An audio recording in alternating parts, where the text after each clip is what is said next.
Hello and welcome to our December masterclass. For anyone who doesn't know, I am Rafat Fields, founder and CEO of Power to Rise. We're going to be talking about the state of AI and human centered work. More importantly, we're going to be talking about building practical pathways to AI enabled careers through reskilling. Part of what I love is creating a comprehensive learning environment. And that's why we house these masterclass sessions inside of Notion dashboard. I'm going to walk you through it really quickly. First thing, if you don't already have a Notion account, I want to encourage you to sign up for a free account. Now, Notion runs promotions where you can get access to a free 3 or even 6 month account. And the reason this is really powerful is because while the free version of Notion is amazing, I believe in the AI powered version, which is on a paid plan. So these promotions give you an opportunity to test drive it and see how much you enjoy being in the environment. So the first thing is to be aware of where you are. This button in the upper right corner that says Get Notion Free will take you to the place where you can go explore signing up for your free account. On this dashboard, it's going to house a little bit of information about me and my background, but more importantly, as you scroll down, you're going to come to this section. By the time you get it, it is going to have an actual video. It will be what you're watching right now. So just know that this is the section where we typically hold space to add the video. And below that is going to be the slides we're going to walk through in just a few moments. After our time today is done, there are a few things here on the dashboard you may want to explore later.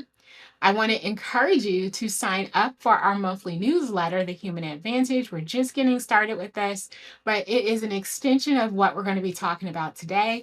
And every month we give you the latest in what we're hearing out in the streets, but we also give you a project that you can come home and explore with your family. A lot of what we are thinking about at Power to Rise is not just how to build the skills individually, but also how to pass those skills on to those who are going to be leading long after we're gone.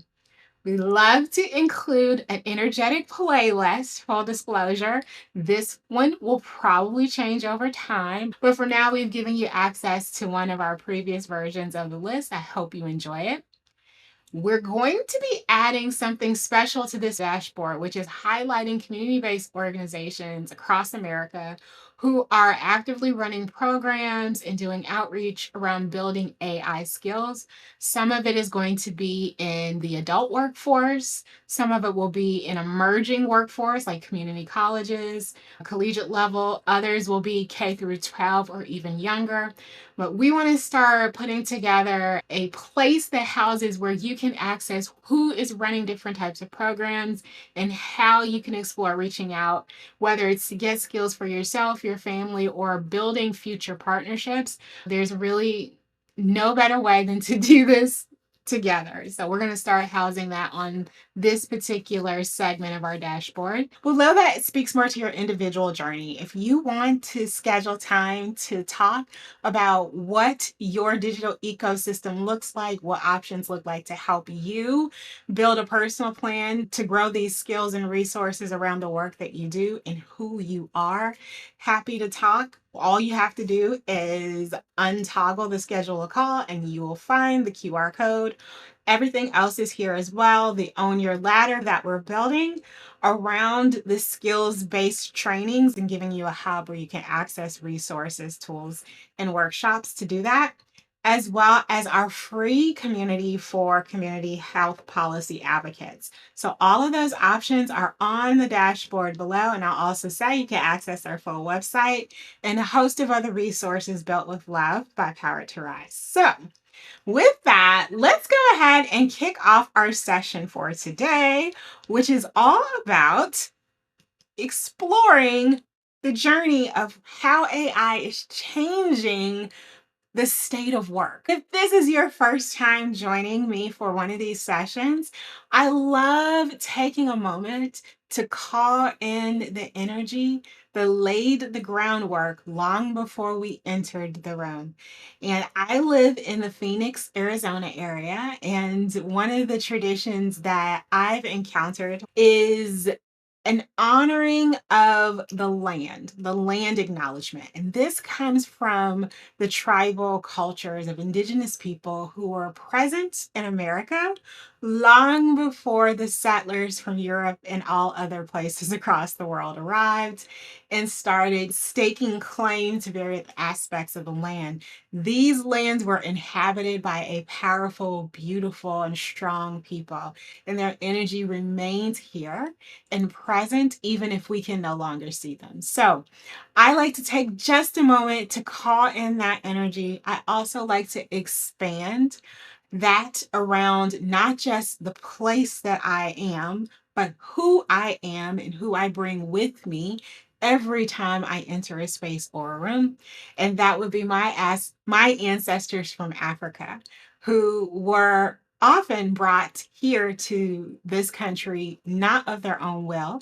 And I think that it's important to honor that energy because I believe every single human is created to bring something into the world to make it a better place. And when we forcibly reposition or displace people, what that means is we're displacing the talent that was designed to serve that space. So much of the richness and the beauty and the value that is America and its culture, I think it's important to honor that we benefit from it through the process of removing it from where it was originally grounded. As much as I love being part of America, I also honor that there is an arc between the place that I live here and the land that my ancestors came from. So I honor both spaces. Moving into the civil rights era, there is so much about what is possible for me and people who share my culture, my background, my skin color because of the sacrifices that were made through the civil rights era. The advocacy that created rights for Black Americans is also connected to the advocacy that expanded protection to those who come from other populations, such as the Hispanic population, migrant workers, and anyone who immigrates to this country for a better way of life. I think of all the things that are possible because leaders before us spoke up about injustice and wanting to create pathways forward that was better for all. I acknowledge our ancestors, those who are from within our space, those who were born and grew up within our lands, as well as those who brought their message to us from foreign lands. I am thankful for your presence. And then you may be surprised to find Steve Jobs on my board of ancestors, but he is absolutely one of the brilliant minds that inspires me every day as I do this work to imagine a future and build towards what does not yet exist today. He's one of the ancestors in my story that I call upon deeply. So I want to share him even as I bring forward these cultural representations of ancestry. At Power to Rise, we're taking you through a journey that weaves together understanding of how to build a better ecosystem across many dimensions. So we've broken this up into three distinct categories: identity, systems, and power. And there's a lot of interconnectedness and overlap. However, here's where they stand apart. In our identity focus series, which is belonging by design, we're going to talk about who you are, who you're uniquely designed to be, the experiences that you had, the stories that you carry, and what that means for the work that only you can bring forward into this world because your leadership identity is as unique as your fingerprint. We're going to call that forward and make sure you're hyper aware of those elements because everything you build in terms of the systems and the programs and the messages should be designed around who you are. And when we accomplish that, belonging is already on board. So that's where we start our journey. The next place we move to is systems. Now, we're talking today about AI and how it's transforming work. And that is where we are starting the journey for this particular series. But over time, we're going to be wrapping in updates and what we see happening with AI innovation and how it's transforming the future of work. But we're also going to be slowly but surely building those AI skills to strengthen those muscles, not just to execute work for today, but to ensure you have the lens that is necessary to be the architect, to be the leader who designs the future of policies and programs that impact workplace and public programming across society. Our third masterclass focuses more on power. What that really means is building your particular digital platform. You now know your unique leadership identity. You now have skills development and training around how to wield technology. Now we're going to bring those elements together to shape your specific platform. We're going to operate a business or organizational structure. More importantly, we're going to increase your thought leadership and connect you to the policy levers that exist, because that is what's going to position you to lead at those tables.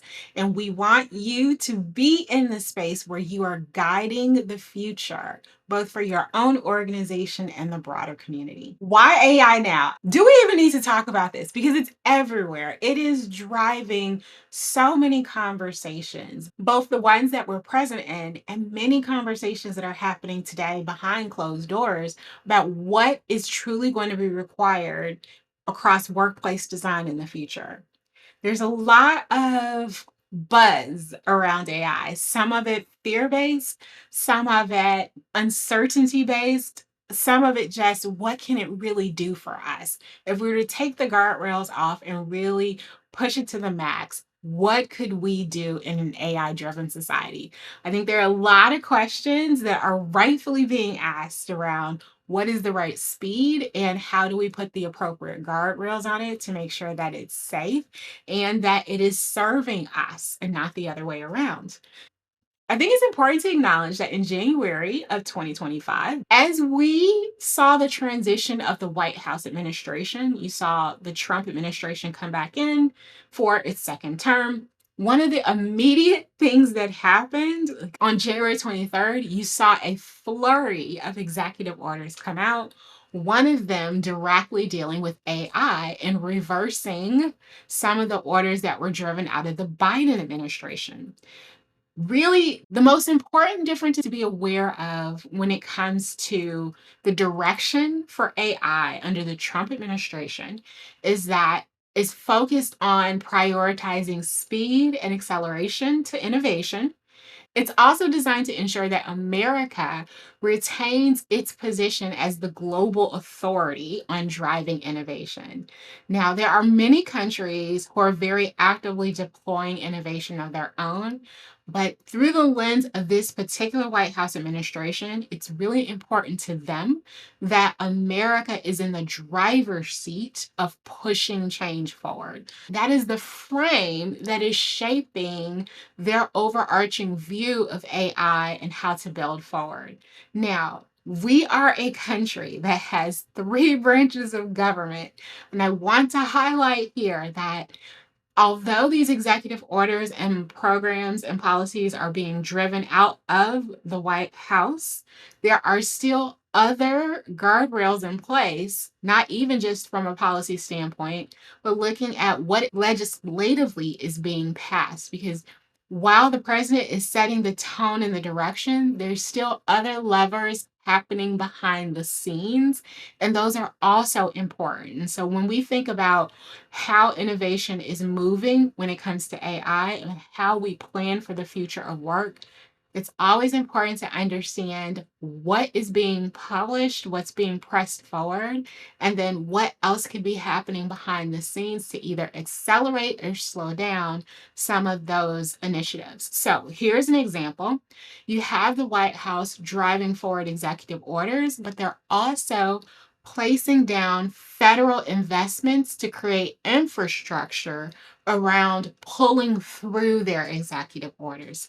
This is a key piece because funding programs, whether it's workforce development, grant making, innovation incubators, task force, you see these meetings being convened by White House officials, drawing in leaders from Silicon Valley and beyond, looking at various ways of how AI can be deployed in specific industries to achieve specific goals. We're just now turning the corner of year one for this administration. We have 3 more years to go under the second Trump White House. And I think it's very clear that this is an area that they're prioritizing and investing in. I placed the source ai.gov in the footnote because there's an entire website that has been built out that lays out the programs, the policies, and gives you the timeline. So if you're interested in getting your head around where the future for our workplaces are headed, I think it would be a worthwhile investment to visit this site. It gives you insight into what the White House is thinking about how AI should be positioned in the US. There are really two numbers. We're going to spend a lot of time talking about people today. But there are two numbers that I want you to think about now and moving forward. Right now, AI is penetrating about 10.4% of jobs. Now, listen, that doesn't sound like an overly large number until you really consider how many jobs exist. And not every job is going to be well suited to integrate AI in some size, shape, or fashion. But then I want you to think about this is the year 2025. In just 5 years, 2030, that number is predicted to go from 10.4% to 60%. That is overwhelmingly the majority of jobs and a very rapid acceleration at that in just a 5 year period. So imagine what it's going to look like to prepare the workforce we have today, many of whom are not using AI in any meaningful way to accomplish their work, to a place where more than half of the workforce is going to be building it in some way. That means there's going to be some training and redirection required to make that happen without causing disruption. And that's why we're here. That 60% actually represents tens of millions of Americans. And as we think about the future, we're thinking about the people who are in it today in the here and now, already holding jobs. But we also need to be considering the people who are coming out of community college, university level, apprenticeship programs, et cetera, et cetera. We are going to be walking down this corridor of the way work is going to look in just 5 short years will be significantly different from how it looks today. So, those who are in the process of studying and preparing for a specific job must hold this present as they get ready to enter into a future that is still being written and rewritten at this very moment. Now, let's be clear, there's a lot of discussion about AI and how it is going to displace workers and who can expect to lose their job. And I'm very sensitive to this. And I think perhaps a better way to look at it is this: the shift is going to change. I look back at different periods of time, the Industrial Revolution, for example, and it is another place in which policy and economic dynamics just fundamentally changed what was needed by employers and how they hired and how they prepared people to do their work. The same thing is happening here. There's so many elements at play. It's like I'm having a very difficult time trying to get my head around, is now actually the most disruptive time we've seen in the American workplace. I could lay down real arguments for why the answer is yes. surely because of the speed of adoption of AI and how rapidly not just the technology is progressing, but also how policy around it is changing. The two of those levers together give me great pause to say, I don't know that America has ever navigated a period of time quite like this that was felt by as many people all at once and on different planes of impact. So, with that in mind, here's what I would encourage us to think. Yes, there's going to be displacements and disruptions. I don't want to mislead or get away from that. I want to say it up front. Yes, there will be displacements. And is the better use of our energy fighting the fight for why that is right or wrong? Or is our energy better placed around helping those who are very likely to be impacted by these changes to get to more secure and solid ground? My vote is I am releasing my energy around the argument of whether it's right or wrong. I believe, given the conditions on the ground, what I just highlighted for you around policy and the administration's positioning on what it believes needs to happen and where they are placing resource, I believe our best options, especially in the Black community and the Hispanic community, I'll speak to that, is to prepare our people, to position them to be able to thrive in roles where they can wield technology. I believe that resistance is futile. I don't know how many Star Trek fans are out there. I think that we could pour energy into the ethics and the arguments of whether it's right or wrong. But I think there is very clear that this administration is moving forward with these changes. And even if we shift things in the political landscape, the innovation landscape is completely aside. They're interwoven and connected. But if we want to help our communities and our people get to solid ground, I'm encouraging us to focus on what we can do to build these skills together. Because here's another fact that I've encountered in the research to bring you this information.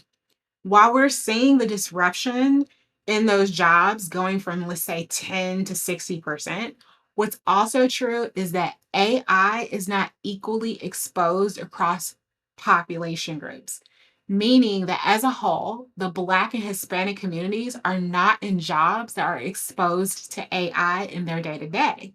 And if we want to prepare ourselves for a future workforce where AI is going to be integrated into up to 60% of jobs, and we're not already getting that exposure in our present day to day, that means that we have to move with more intentionality. We have to create pathways that don't exist for us in our day to day to make sure that we can meet that point in the future where there's going to be that cutover. So, I want us to come together and acknowledge that this displacements are going to happen. That is a real thing. And that human emotion, we need to hold space for that. I absolutely do. I also want us to have resources to get to a better place. And that means that if we're in jobs that are very manual in nature, that are filing, sending out mail, that is handling very simple tasks, it's repetitive and can be applied to a logic decision making model, those are very prone and high risk to automation.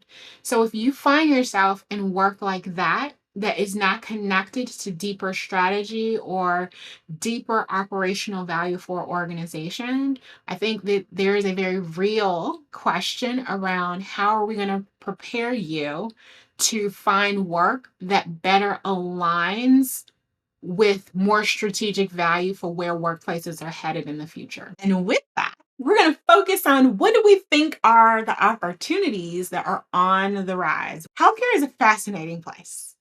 On one hand, you see a lot of innovation happening with AI and how it is creating breakthroughs in imaging and analysis and workflows.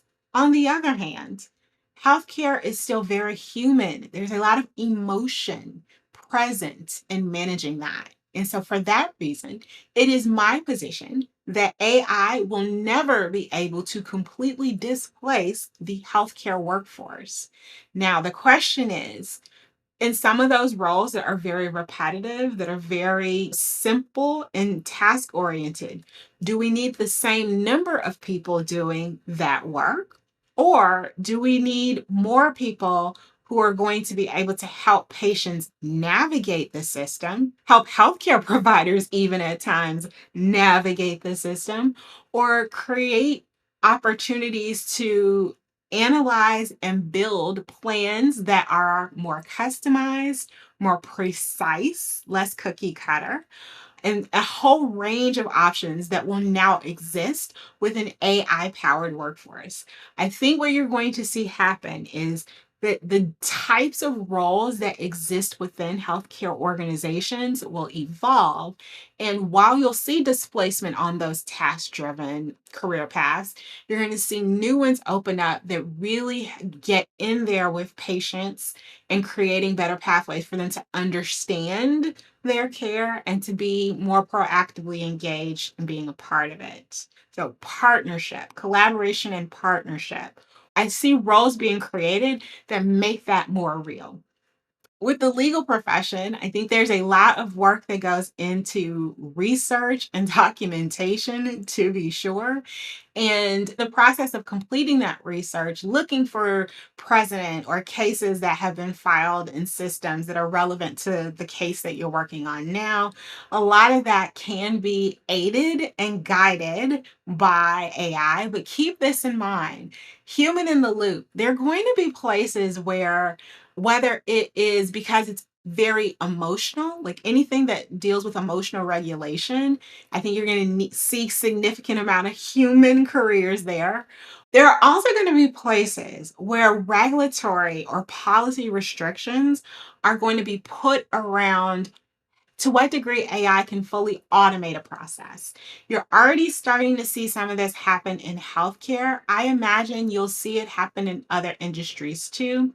One of the places I'm most excited for is education. This one has to be handled with care because there are fundamentals that need to be learned and developed and nurtured over time. Also true, because the way work is being executed for adults is shifting, the way we prepare students to enter into that workforce also needs to evolve. And one of the things that AI can be a real value added partner for is the customization of how people learn.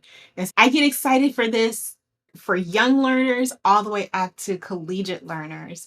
There's so many people that are truly brilliant, but have to access their learning in a very specific way in order for their brain to turn the key and unlock the door. And I think AI is a very potent tool to help that key turn for them. So, as we think about what are essential skills that will prepare us to lead in AI powered roles, there are many, but a couple that bubble to the top. One, data literacy. So, the ability to read and interpret information effectively. The AI is going to be a very powerful tool at processing a lot of data at once. That is its gift. But for us, as the human leading the AI, we also need to be able to get our mind around the data and directionally what we're looking to get from it. I like to think of this as when you review a set of data, are you formulating questions and hypotheses that you want to explore? Because if you are, you're going to be better positioned to guide the AI tools to be an assistant down that pathway versus letting the AI move in any direction it wants to. Sometimes it will be good, and it just depends on how much context and situational awareness the AI has. And many times the human is going to be better positioned to feed that to the AI than reverse. Ethical reasoning, this is a big one. AI can do so many things, but it's not yet at the place that it can really come alongside that empathetic reasoning skill, understanding the impact of decision making, not just from a quantitative perspective, but how it impacts humans and the trajectory of society. Also, nuances about you could have a structured and fact based logic set, but that doesn't mean that bias isn't embedded within it. And so, applying all these different layers to pressure test the design of an AI system is going to be really important. And those who can think along those pathways and effectively create tools that bring these considerations into place are going to be well positioned to offer value to organizations. The third area is critical thinking. And I think this is meeting the first two in the middle. As you are driving the AI, there's going to be times where you have to be able to put on the brakes and say, wait a minute, this doesn't make sense. Let's go back, take a left, make a right around this corner. Let's review, change how this is executed, how this is built. But you have to be able to look at not just the output, but what led to the output. And you're going to have to be able to figure out what needs to be course corrected to get to the better output. This is what I mean by it's one thing to use AI, it's another to design it and to lead it in a different direction. And that's where critical thinking and exposure and practicing what happens to design the tools is just as important as being the user of them. Let me give you some very specific examples. Now, you may not be somebody who builds databases. Fair point, well made. But this example is still applicable across many different types of work. So, things that are using AI tools. It used to be that in order to create a database, you had to have a very solid understanding of data structures, of the software, and at times you might have to be able to write actual lines of code to get to the output needed for the tool that you are building. Well, now with the transition to agentic AI, there are many tools that can take plain everyday language and translate that into execution steps that build for you. So you no longer have to manually construct a database. You just need to be able to describe to the software what you need the database to do, how you need to be able to see the data come together, and then the tool, based on what you have defined in terms of why and what, you've given it success criteria, the tool is going to build it. It's going to take on creating the steps to execute and create the resource you're looking for. So then the better question becomes now that you know the why and what defines success, who is going to be using it? Who's going to be impacted by it? You won't have to spend so much time on the manual building. Your time will be freed up there. The better opportunity for you may be going out to understand the ecosystem around you and how to create better instructions and testing protocols around creation and management of the tool. I just want to touch on this one today. This is something that I think is worthy of further and deeper conversation. But as the state of work is evolving around us, we need to consider who is present in their journey through the workforce. I think about right now, I am Generation X. I'm right in the middle of that workforce smorgasbord that you will find in the common Fortune 500 organization today. The way that older leaders on that spectrum were trained when I was in college, I was certainly educated on how to prepare for my career. And then as I came into the workplace, I was developed by a combination of boomers and Gen Xers. And so my lens of coming out of college through the workforce and how I grew into my own leadership identity at the time took on a very specific and certain flavoring based on the models around me.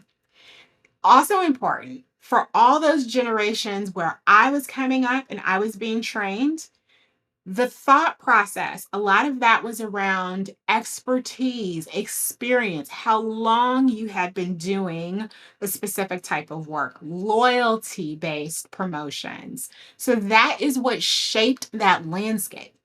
But as we come into the younger leaders and how work is evolving, we're moving more to a skills based workforce.